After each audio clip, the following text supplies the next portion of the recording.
Hey everyone, in today's video we are going to see one more video of English. So last video में हमने देखा था ये chapter number 20 days of the week months of the year. So इसमें इसका हमने ये पूरा देख लिया था. ये पार्ट जो रिमेनिंग पार्ट है वो हम आज देखने वाले हैं.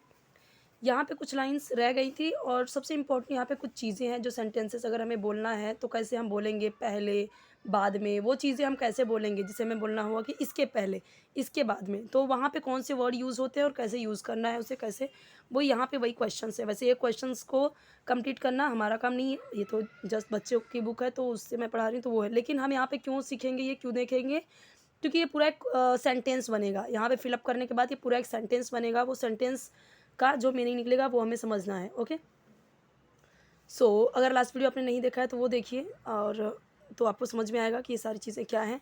और दो प्लेलिस्ट आपको मिलेगा. एक मिलेगा आपको इंग्लिश स्टोरीज ट्रांसलेशन करके और एक है इंग्लिश बेसिक यानी basics of English. So basics of English में बहुत ईजी हैं सारी चीज़ें. ईजी वर्ड्स कहें या ईजी सेंटेंसेस, शॉर्ट सेंटेंसेस हैं. वही आप स्टोरीज़ वाले में देखोगे तो आपको long sentences, hard word, hard grammar के रूल्स, वो सारी चीज़ें मिलेंगी. लेकिन जो बेसिक्स वाले हैं उसमें ईजी चीज़ें मिलेंगी आपको. जो स्टार्टिंग से सीख रहे हैं बेसिक से, उनके लिए वो इंपॉर्टेंट है, हेल्पफुल है बेसिक्स ऑफ इंग्लिश वाला. सो आप प्लेलिस्ट में जाइए और स्टार्टिंग से देखिए वीडियो सारे एक एक करके, तो आपको समझ आएगा. बहुत सारे मुझे ये कमेंट्स आ रहे हैं कि एकदम बच्चों की बुक से बताइए. तो ये बच्चों की बुक है, फर्स्ट टर्न की जनरल नॉलेज की बुक है. मुझे ये भी कमेंट्स आ रहे थे कि कौन सी बुक है ये, मुझे बताइए, खरीदना है. तो ये मैं आपको बता देती हूँ. वैसे मैंने लास्ट वीडियो में भी समझाया था कि बता दिया था आपको कौन सी बुक है. तो ये देखिए, विकास जनरल नॉलेज. अगर आपको लेना है तो आप ले सकते हो. वैसे तो लेने की ज़रूरत नहीं है क्योंकि यहाँ पे मैंने एक एक चैप्टर, एक एक चीज़ें मैंने यहाँ पे डिटेल में एक्सप्लेन की हुई हैं ये सारी चीज़ों की. सो ध्यान से सुनना है आपको, एक एक वर्ड का मीनिंग और कैसे इस वर्ड को मैं पढ़ रही हूँ, क्या पढ़ रही हूँ, वो सारी चीज़ें आपको देखनी है ताकि आपको करेक्ट प्रोनाउंसिएशन उसका पता हो, मीनिंग पता हो, ताकि हमें पता है कि वही सारी चीज़ें हमें इंपॉर्टेंट है इंग्लिश सीखने के लिए. So let's start. Once in 4 years, February has 29 days. That year is called a leap year. Okay, once in 4 years. अब इसे पूरा years नहीं पढ़ना, years पूरा र नहीं बोलना, years. Once in 4 years. Okay, एक बार, once यानी एक बार होता है, in यानी में, फोर यानी 4, years यानी साल. सो 4 सालों में एक बार फरवरी हैज़ यानी इसको हम बता रहे हैं फरवरी में या फरवरी के 29 डेज, दिन. सो साल में एक बार, साल में यानी 4 साल में एक बार फरवरी का 29 डेज होता है. वैसे तो 28 होता है, लेकिन जब 4 साल हो जाता है ना तो एक क्या होता है, इफ जो फरवरी होता है उसका 29 हो जाता है. और इसी साल को हम क्या कहते हैं, लीप ईयर कहते हैं. ये सारी चीज़ें आपने पढ़ी होगी. दैट ईयर, और उस ईयर, उस साल को इस कॉल यानी कहते हैं या कहा जाता है अ लीप ईयर. इसे ही क्या कहते हैं, लीप ईयर. लीप ईयर को हिंदी में क्या बोलते हैं मुझे नहीं पता, बट आप हिंदी में जाइए भी मत, क्योंकि मैं आपको बताती हूँ जहाँ तक हो सके आप उस वर्ड को इंग्लिश में ही समझ लीजिए. तो मैं आपको समझाती हूँ कि जो 4 साल में एक बार जो 29 डेज़ का फरवरी होता है, उससे उस साल को हम लीप ईयर कहते हैं. A leap year has 366 days. वैसे 365 होता है, लेकिन क्योंकि यहाँ पे एक दिन बढ़ गया तो उसी लीप ईयर में क्या होता है, 366 डेज़ होते हैं. इसे इंग्लिश में कैसे पढ़ेंगे, 366.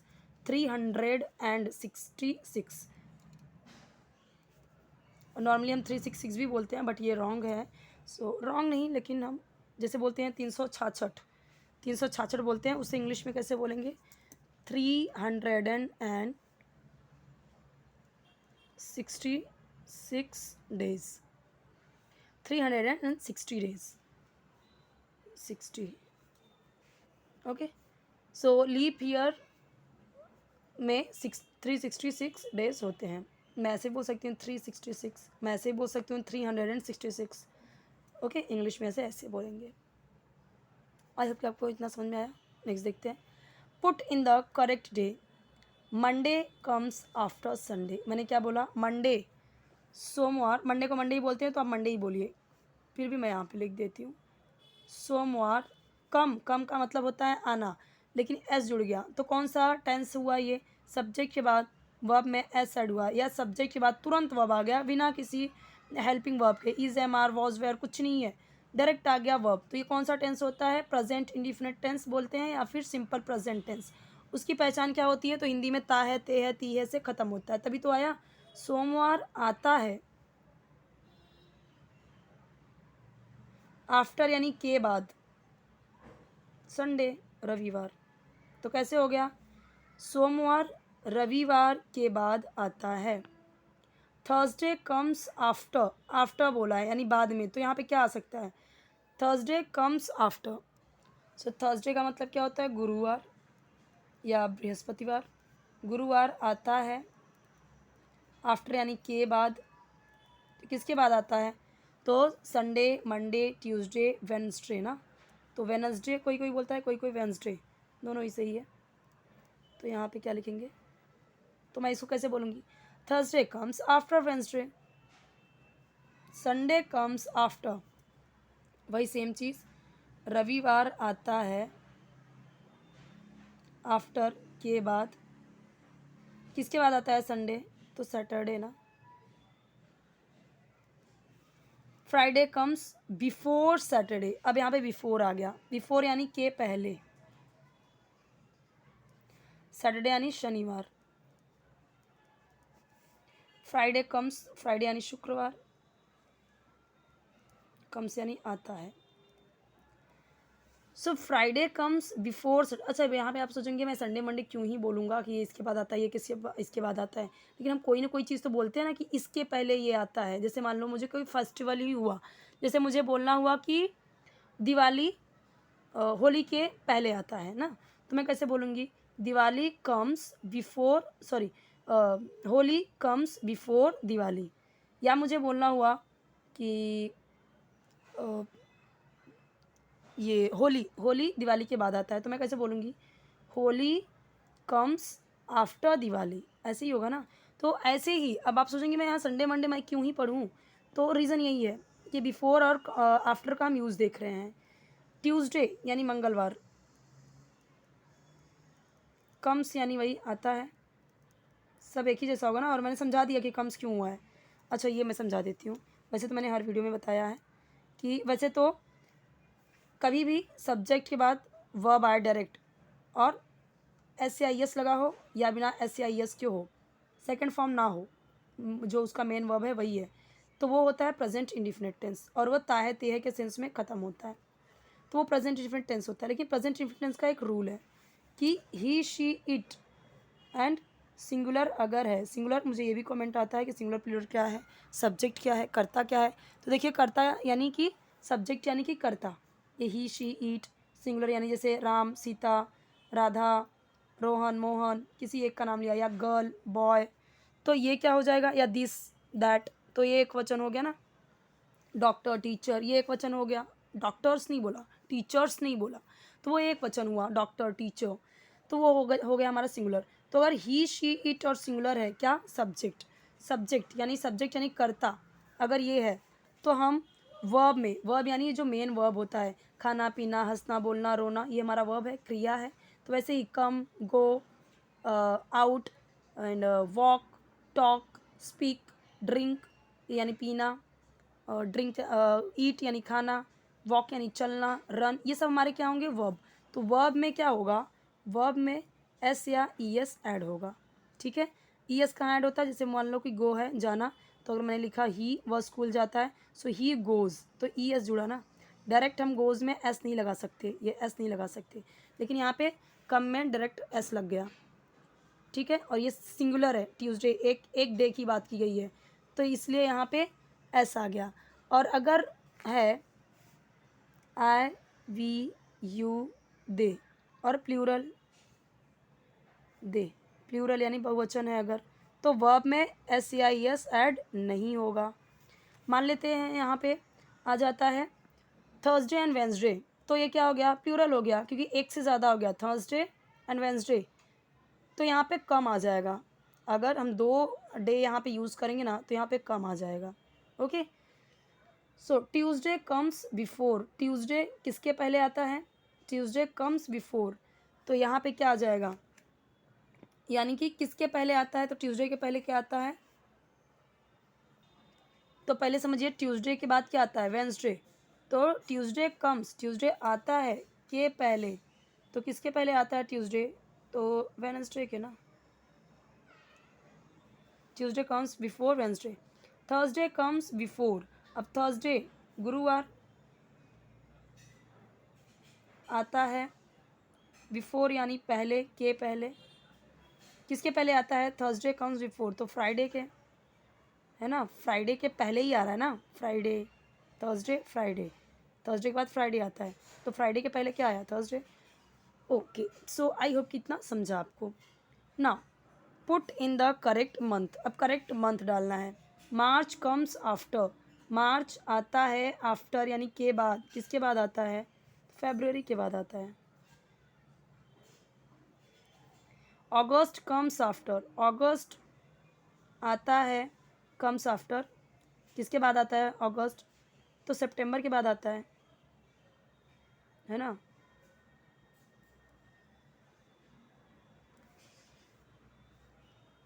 जस्ट मिनट, सॉरी यहाँ पे पहले नहीं पूछा है, तो ये आएगा जून जुलाई अगस्त, जुलाई के बाद आता है।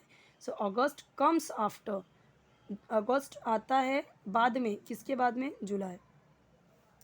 ओके, सितंबर कम्स बिफोर, अगर मैं बोलूँ सितंबर कम्स बिफोर, किसके पहले आता है सितंबर, तो सितंबर के बाद क्या होता है अक्टूबर, सो अक्टूबर आएगा ना यहाँ पे, क्योंकि अक्टूबर के पहले आता है। सितंबर कम्स बिफोर अक्टूबर, अक्टूबर के पहले, अक्टूबर के पहले आता है सितंबर यानी सितंबर। दिसंबर कम्स बिफोर, किसके पहले, दिसंबर कम्स बिफोर, किसके पहले आता है, तो जनवरी के पहले आता है, जनवरी, है ना, दिसंबर कम्स बिफोर जनवरी, जनवरी के पहले दिसंबर हो गया। ओके, आई होप कि आपको ये चीज़ें समझी हो। अब नेक्स्ट देखते हैं क्या है ये, read the following words cross the odd one from each other. अच्छा, ऑड का बोल दिया, जैसे हम बोलते हैं अरे ये बहुत ऑड है, बहुत ऑड लग रहा है, और मतलब अलग किसी चीज़ से। अब जैसे यहाँ पे देखो, जनवरी, मार्च, अप्रैल, मंडे, अगस्त, क्या ऑड होगा, ये सारी चीज़ें तो सेम है, मंथ के नेम है, बट ये मंडे क्या हो गया, मंडे हो गया आपका ऑड, इसीलिए क्रॉस कर दिया। इसने बोला read the following words, words पढ़ो और क्रॉस करो, क्रॉस द ऑड वन, जो ऑड वन है उसे क्रॉस करो from each group, her group में। तो ये आपको देखना है कि कौन सा डिफरेंट है, उसको क्रॉस करना है। ओके, तो ये काम की अभी मैंने आपको समझा दिया। There are days in a week, कितने वीक होते हैं, देयर आर, तो अगर हमें कुछ बोलना हुआ नॉर्मली कि इतने वीक होते हैं, इतने मंथ में इतने, इतने वीक में, इस वीक में मतलब 1 वीक में इतने डेज होते हैं। So there are days in a week, कितने आएंगे यहाँ पे, 7, 7, यानी there are 7 days in a week. अगर आपको बोलना हुआ कि हफ्ते में 7 दिन होते हैं, तो कैसे बोलेंगे, there are days in a 7 days in a week. There are months in a year, कितना होता है, 12। सो कैसे बोलेंगे, there are 12 months in a year.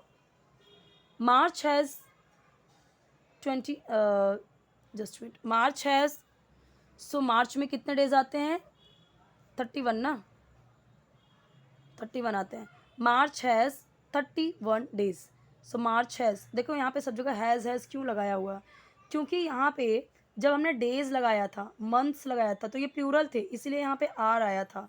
ठीक है, होते हैं के लिए आर लगाया था। अगर वही एक डे होता, यहाँ पे डे होता, यहाँ पे मंथ होता, तो सिर्फ इज़ आता है यहाँ पे इज़। लेकिन क्योंकि यहाँ पे डेज हैं, तो है के लिए हम 2 चीज़ें यूज़ करते हैं, एक तो इज़, एक तो आर।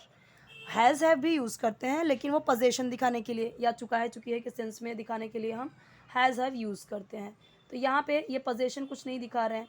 ठीक है, सो देयर आर होते हैं। मार्च हैज़, मार्च में होते हैं 31 डेज। नवंबर हैज़, नवंबर में कितने होते हैं, 30 या 31, तो आप मुझे बताइए। अ लीप ईयर हैज़, अच्छा ये एक चीज़ तो मैं आपको बताऊँ, जैसे ये देखो, ये हमारा रहता है ना जनवरी फरवरी, तो ये 31 या 30, 31 30, 31 30। तो यहाँ पे थोड़ा सा मैं आपको बता देती हूँ, ये जनवरी तो 31, फरवरी 30, मार्च 31, ऐसे होता है। ये हम लोग ऐसे देख लेते हैं नॉर्मली, इतना याद नहीं हो रहा है तो। A leap year has days, कितना होता है, 366, अभी इसी वीडियो में पढ़ा है। ओके। और लास्ट वीडियो में तो ये सारी चीज़ें मैंने डिटेल में समझाई हुई हैं, ये सब कितने डेज़ होते हैं, कितने कितने डेज़ होते हैं 1 वीक में, 1 मंथ में, 1 ईयर में कितने डेज़ होते हैं, सॉरी मंथ होते हैं, वो सारी चीज़ें हमने देखी हुई हैं। तो यहाँ पे ये कंप्लीट होता है। कोई डाउट है कमेंट सेक्शन में पूछिए। चैनल ज़रूर सब्सक्राइब कीजिए, वीडियो लाइक कीजिए, फ्रेंड्स के साथ शेयर कीजिए ताकि उन्हें भी हेल्प मिले। और यहाँ पे जितने छोटे-छोटे रूल्स हैं मैं आपको समझाते जा रही हूँ। और यहाँ पे हिंदी पे मत जाया कीजिए, हिंदी पे मैं आपको हर वीडियो में बताती हूँ कि हिंदी में यहाँ पे सिर्फ़ और सिर्फ़ आपको नोट डाउन करने के लिए मैं यहाँ पे लिखती हूँ। वैसे हिंदी जब हम इंग्लिश मीडियम के बच्चों को सिखाते हैं तो हम हिंदी से नहीं सिखाते हैं। उनको समझा-समझा के हम चीज़ों को इंग्लिश में ही रटवाते हैं ताकि वो हिंदी का सहारा ना लें। हिंदी तुम्हें बहुत अच्छे से आती है तो आप यहाँ पे इंग्लिश सीखने के लिए आए हैं, इंग्लिश सीखने के लिए मुझसे जॉइन हुए हैं, तो आप को ध्यान देना है कि आपको हर चीज़ हिंदी के तरीके से नहीं लर्न करना है। थोड़ा-थोड़ा जहाँ पे मुझे ज़रूरत लगता है वहाँ पे मैं आपको समझा देती हूँ हिंदी की चीज़ें। वैसे हर चीज़ें नोट डाउन करने की ज़रूरत नहीं है। जैसे अब ट्यूसडे, मंडे, थर्सडे, फ्राइडे इनको हम अभी इंग्लिश में ही बोलते हैं और इंग्लिश में ही ट्राई कीजिए। ज़्यादा से ज़्यादा अपने लैंग्वेज में, अपने सेंटेंसेस में ना इंग्लिश के वर्ड्स पुट कीजिए। फिर धीरे-धीरे आप सेंटेंसेस बनाना सीखिए। छोटे-छोटे सेंटेंसेस हैं, देखा हमने किस तरीके से छोटे-छोटे सेंटेंसेस हमने यहाँ पे बनाना सीखा। और ज़्यादा रूल्स भी कुछ नहीं था, छोटे-छोटे रूल्स थे ग्रामर के। और ग्रामर का रूल सबके लिए हार्ड लगता है, सबको ही उतना पसंद नहीं होता है। तो इसीलिए हम यहाँ पे ग्रामर अलग से नहीं सीख रहे हैं। इंग्लिश सीखते-सीखते ही आप ग्रामर भी सीख जाओगे, रूल्स सीखते जाओगे। और अगर मैं बोलूँ कि इंग्लिश सीखने के लिए ग्रामर ही सब कुछ है तो वो ये रॉन्ग होगा। सबसे बड़ी चीज़ है कि आपकी वोकैब्युलरी स्ट्रॉन्ग होनी चाहिए, तो वोकैब्युलरी ये पढ़ते-पढ़ते, रीड करते-करते ही स्ट्रॉन्ग होगी।